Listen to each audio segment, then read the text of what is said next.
बिस्मिल्लाहिर्रहमानिर्रहीम। अब है malformation associated with obstructive lesion. Obstruction का सिंपली मतलब है ब्लॉकेज। तो जब हमारे ब्लड फ्लो को किसी किस्म की ब्लॉकेज आ जाए जो एट बर्थ प्रेजेंट हो, सही है, उसको हम क्या कहेंगे? कंजेनिटल ऑब्स्ट्रक्शन, सही है।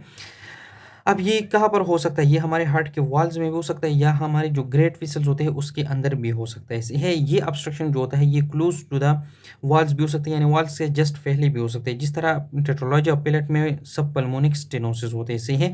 इसके बहुत सारे एग्जांपल है, जिस तरह पल्मोनिक वॉल स्टेनोसिस है, आयोटिक वॉल स्टेनोसिस है, या आयोटिक एट्रेस भी इसको बोलते हैं, या कोआक्टेशन ऑफ आयोटा। इसमें इन्होंने आयोटिक कोआक्टेशन एक्सप्लेन किया है।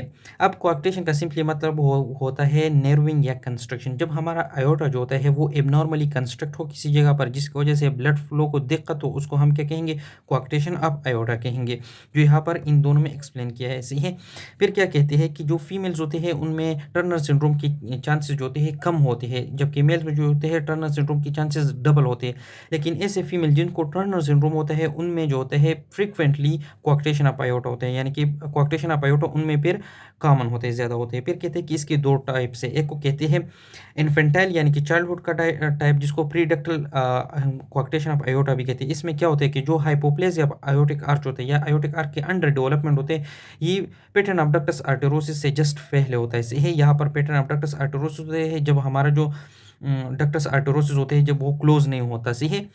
अब एक एडल्ट फॉर्म होते हैं जिसको पोस्ट डक्टल आयोटिक स्टेनोसिस भी कहते हैं। इसमें क्या होता है कि यहाँ पर इस तरह होता है कि इस तरह एनफोल्डिंग टाइप दिखाई देता है जस्ट एबव आयोटा, सही है। यहाँ पर आयोटा की इस तरह एनफोल्डिंग बना देता है, सही है।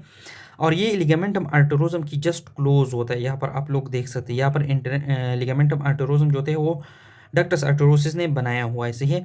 फिर यहाँ पर क्या कहते हैं कि जो कोआक्टेशन ऑफ आयोटा है ये सिंगली भी हो सकता है, यानी कि किसी और हार्ट प्रॉब्लम के अलावा, लेकिन 50% से ज़्यादा केसेस में इसके साथ साथ बाइकस्पिड वाल या जो मेट्रल वाल जिसे हम कहते हैं उसका भी स्टेनोसिस हो सकता है, इसे उसका भी कोई प्रॉब्लम हो सकती है। इसके अलावा ऐसे केसेस भी है जिसमें आयोटिक वाल स्टेनोसिस है, आर्टरियल सेप्टल डिफेक्ट है, वेंट्रिकुलर सेप्टल डिफेक्ट है, या मिट्रल रिगर्गिटेशन है, वो भी प्रेजेंट हो सकते हैं आयोटिक स्टेनोसिस के साथ या आयोटिक कोआर्टेशन के साथ।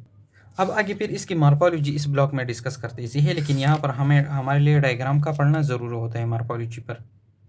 मॉर्फोलॉजी में ये कहते हैं ना कि जो प्रीडक्टल आर्टेरोसिस होता है, एक में ये पेटर्न डक्टस आर्टेरोसिस होते हैं, यानी कि यहाँ से लिगामेंटम आर्टेरोजम नहीं बनता, ये ओपन रहता है, सही है। और जो कोआक्टेशन होता है, ये जो कंस्ट्रक्शन है यहाँ पर है, सही है, ये बिटवीन द सबक्लेवियन आर्टर है जो ये है, सही है, और बिटवीन द पेटर्न डक्टस आर्टेरोसिस है, इनकी दरमियान ये नेर्विंग है। अब यहाँ पर नेरोइंग है तो आयोटा का ब्लड जो होता है आगे पास नहीं हो सकता, तो इस पैटर्न डक्टस आर्टेरोसिस के थ्रू पल्मोनरी ट्रंक से ब्लड जो होता है पास होता है एंड ऑफ द आयोटा में। लेकिन ये ब्लड क्या होगा? ये अनऑक्सीजनेटेड होगा। अब जब ये यहाँ पर भी ब्लड पुश करता है पल्मोनरी ट्रंक, तो ज़ाहिर बात है आगे जो होता है high blood pressure systemic circulation है, तो इसलिए ये जो पल्मोनरी ट्रंक है ये भी डायलेटेड है, और हमारे जो राइट वेंट्रिकल है उसमें भी हाइपरट्रॉपी हो गई है, सही है। आप लोग देख सकते हैं ये वाल थिकन है, सही है। और ये भी क्यों इसलिए इतना वाइडन है, डायलेटेड है, ताकि ये एक्स्ट्रा ब्लड को भी अकोमोडेट कर सकते हैं जो इसको पुश करना है आयोटा के अंदर। तो जाहिर बात है पेशेंट की जो बॉडी होगा उसको अनऑक्सीजनेटेड ब्लड मिलेगा, तो साइनोसिस यहाँ पर होगा। अब यहाँ पर जब एडल्ट फॉर्म होता है या जो पोस्टडक्टल कोआक्टेशन होते हैं उसमें क्या होता है, सही है, जो डक्टस आर्टेरोसिस होते हैं ये पैटर्न नहीं रहता, ये उस तरह फाइब्रस टिश्यू बना देता है, सही, जिस तरह नॉर्मल एडल्ट्स में होता है। और इसकी आगे नेक्स्ट होता है, इस डायग्राम में पहले क्या है लेकिन इसके आगे ये होता है, सही है। इसके आगे कंट्रैक्शन होता है, सही है। तो हमारा जो आयोटा होता है इसको आगे ब्लड पुश करना होता है, जो कि यहाँ पर ब्लॉकेज है, सही है। तो यहाँ पर बहुत सारा प्रेशर बिल्डअप हो जाता है जो कि आगे आ जाते हैं हमारे लेफ्ट वेंट्रिकल में, इसलिए हमारे लेफ्ट वेंट्रिकल की भी हाइपरट्रॉपी हो जाती है। और इसके अलावा जो हमारे आयोटा है उसकी भी हाइपरट्रॉपी हो जाती है, यहाँ पर देखिए, और यहाँ पर ये बहुत ज़्यादा डायलेटेड है और थिकन है, सही है। तो इस तरह होता है। फिर इसके बाद आ जाते हैं क्लिनिकल फीचर्स। अब क्लिनिकल फीचर्स के बारे में ये बताते हैं कि ये डिपेंड करता है कि कितना नैरोइंग है और डक्टस आर्टेरोसिस किस तरह है, ओपन है या क्लोज जैसी है। तो इसी तरह फिर कुछ जो सिम्टम्स होंगे वो नॉर्मल होंगे या माइल्ड होंगे, और कुछ जो होंगे बहुत सिवियर होंगे, सही है। पहले आती है प्रीडक्टल कोआर्टेशन विद पेटेंट डक्टस आर्टेरोसिस। तो जाहिर बात है यहाँ पर क्या होता था, साइनोसिस होगा lower half of the body में, सही है, हमारा जो नावल होता है उससे नीचे होगा, सही है, अब मिलेगा से नीचे। इसके अलावा अगर इसके ट्रीटमेंट नहीं किया गया तो इस तरह के बच्चे होते हैं ये न्यूनेटल लाइफ में ही मर जाती है। पोस्टडक्टल कोआर्टेशन जो होता है इसमें पैटर्न डक्टर आर्टेरोसिस नहीं होता, इसलिए ये एसिम्टोमेटिक होता है, यानी इसकी कोई सिम्टम्स हमें अपीयर नहीं होती। और एडल्टहुड तक हमें ये पता भी नहीं चलता, लेकिन हमें पता है कि यहाँ पर बाद में क्या होता है, को नेरोइंग होते हैं, तो इस जगह पर बहुत हाई प्रेशर बन जाता है और यहाँ पर ये सबक्लेवियन आर्टरी है, कैरोटिड आर्टरी वगैरह यहाँ पर प्रेजेंट होती है। तो हमारे जो upper half of the body होते हैं उस या अपर एक्सट्रीमिटी जो होते हैं उसमें बहुत हाई प्रेशर होता है और पल्सेशन भी हाई होता है।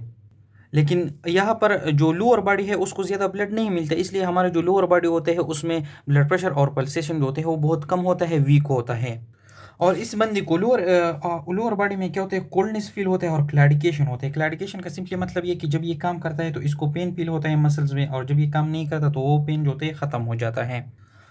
अब डिफरेंट आर्टरीज होते हैं, जिस तरह इंटरकास्टल आर्टरीज होते हैं, इंटरनल मेमिलरी आर्टरी होते हैं, इससे जो सबक्लेवियन आर्टरी होते हैं वगैरह उससे ब्लड आती है। इसलिए इसलिए इन आर्टरीज में बहुत ज़्यादा ब्लड जमा हो जाता है, जिसकी वजह से ये एक्सपेंड हो जाती है और ये हमारी जो रिब्स होते हैं उसके आउटवर्ल्ड नॉचिंग कर देते हैं, यानी आउटवर्ल्ड की तरफ पुश कर देते हैं, जो हम एक्सरेज वगैरह में या रेडियोग्राफी के लिए हम देख सकते हैं।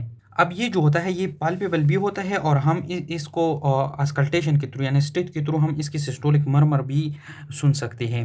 अब इसकी ट्रीटमेंट क्या होती है कि जहाँ पर नेर्विंग होते हैं वहाँ पर हम एक स्टंट डाल देते हैं जिसके साथ बलून अटैच होते हैं, वो वहाँ पर हम डायलेट कर देते हैं, फिल कर देते हैं, जिसकी वजह से वो जगह जो होता है ओपन हो जाता है, सही है। या इसके लिए सर्जिकल रिसेक्शन होती है, यानी कि वहाँ से कट किया जाता है और एंड टू एंड एनास्टेमोसिस किया जाता है, इसे है। इसके अलावा इसको हम रिप्लेस कर देते हैं with prosthetic graph. Prosthetic graph आप किसे कहते हैं, ये हम एक सिंथेटिक आर्टरीज या वेन्स वगैरह की तरह बना देती है और वो वहाँ कर जो जहाँ पर नेरोइंग होते हैं उस जगह को कट कर देते हैं और वहाँ पर इसको अटैच कर देते हैं, इसे है।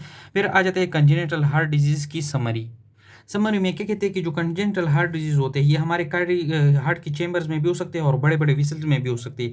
ये या तो शंटिंग काज करेगा right to left side of the heart या left to right side of the heart, या ये जो हमारा ब्लड की आउटफ्लो है उसको ऑब्स्ट्रक्शन काज करेगा।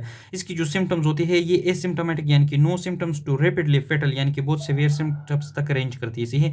इस पर जो एनवायरनमेंट की या टॉक्सिक हो गए, इन्फेक्शन हो गई, जिस तरह वहाँ पर टेराटोजेंस थे और रोबेला की इन्फेक्शन थी, वो भी इन पर क्या करते हैं, इफेक्ट्स डालते हैं, इन्फ्लुएंस करते हैं।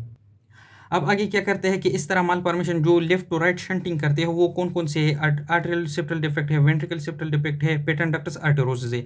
ये क्या करते हैं कि right side of the heart पर वॉल्यूम का बोझ डाल देते हैं, जिसकी वजह से हमारा जो पल्मोनरी सर्कुलेशन होते हैं वहाँ पर प्रेशर बहुत ज़्यादा हो जाता है, हाइपरटेंशन हो जाती है, जिसकी वजह से फिर ये शंट रिवर्स हो जाते हैं, यानी कि राइट टू लेफ्ट आ जाते हैं, इसे है, जिसकी वजह से बॉडी को साइनोसिस हो जाती है और इसके कंडीशन को हम क्या कहते हैं, आइजनमेंगर सिंड्रोम। फिर इसकी अपोजिट ऐसे माल फॉर्मेशन जो राइट टू लेफ्ट शंट करते हैं वो कौन से है, टेट्रालॉजिया पैलेट है and transposition of the great arteries, ऐसे है। इसमें क्या होता है, सबसे पहला साइन जो होता है वो साइनोसिस का होता है। इसके अलावा इसमें पॉलीसाइथीमिया भी होते हैं, हाइपरट्रोपिक ऑस्टियोआर्थ्रोपैथी भी होती है, इसके अलावा पैराडॉक्सिकल एम्बोलाइजेशन भी होती है, सही है।